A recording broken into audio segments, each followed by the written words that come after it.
So the Pacific trial is a landmark study that really showed the role of immunotherapy after concurrent chemoradiation for stage 3 non-small cell lung cancer. In this study, patients completed chemoradiation using a platinum doublet chemotherapy and received at least 2 doses of chemotherapy during the course of treatment. No consolidation was performed, though induction chemotherapy was permitted. After completion of chemoradiation, within 14 to 42 days, patients started treatment and were randomized to either placebo or durvalumab, a PD-L1 inhibitor given at a dose of 10 mg per kilogram every 2 weeks for 26 doses or 1 year.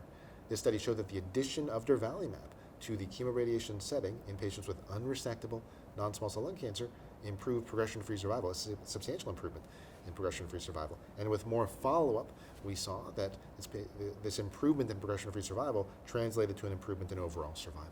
It's really the first intervention in quite a long time to show an impact on survival in this setting. We've been using chemoradiation, delivering cure to some patients, but not improving our long-term survival substantially for decades. The addition of durvalumab led to that improvement, an improvement in overall survival. In addition, the tolerability was quite favorable. While there were immune-related adverse events, the risk of pneumonitis was quite low. In addition, we saw higher response rates. When chemoradiation is completed, several months later, a CT scan will show an ongoing response just from the chemotherapy and radiation. With durvalumab, that response rate was higher. And so in placebo, we saw a response rate of about 18%, a carryover from prior chemoradiation. That response rate increased to about 30% with the addition of durvalumab. And so we are seeing more immune-mediated responses, exploiting a potential synergy between PD-L1 inhibition and radiation. We saw a decrease in the time to distant metastases, including a decrease in the development of brain metastases, really showing a more systemic effect by the administration of PD-L1 inhibition. We see an improvement in overall survival, an improvement in median survival, a hazard ratio of about 0.68, a 32% reduction in the risk of death with the addition of durvalumab, a clear standard of care. We don't yet have 5-year survival numbers, 10-year survival numbers, but it stands to reason those will be substantially higher with the incorporation of immunotherapy. This really is our current standard of care and should be adopted to all eligible patients. It's important to remember that the addition of durvalumab improved overall survival in the Pacific trial. While the improvement in progression-free survival was substantial, the improvement in overall survival is really the ultimate bar.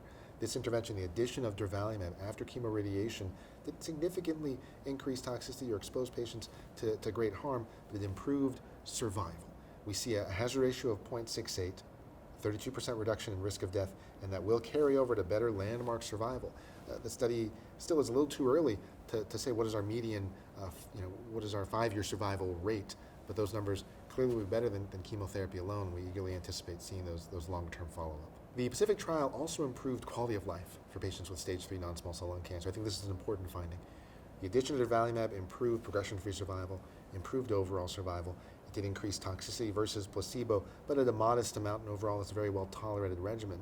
But the Pacific trial also measured patient-reported outcomes. And what we see is that this improvement in efficacy outcomes did not come at the cost of decreasing the quality of life. And it's helping patients live longer, we know from the efficacy data. It's also helping patients live better. And that improvement in PROs, the improvement in patient-related outcomes and quality of life, I think really speaks to the benefit from the addition of immunotherapy in this setting. Just one more reason why this should be our standard of care.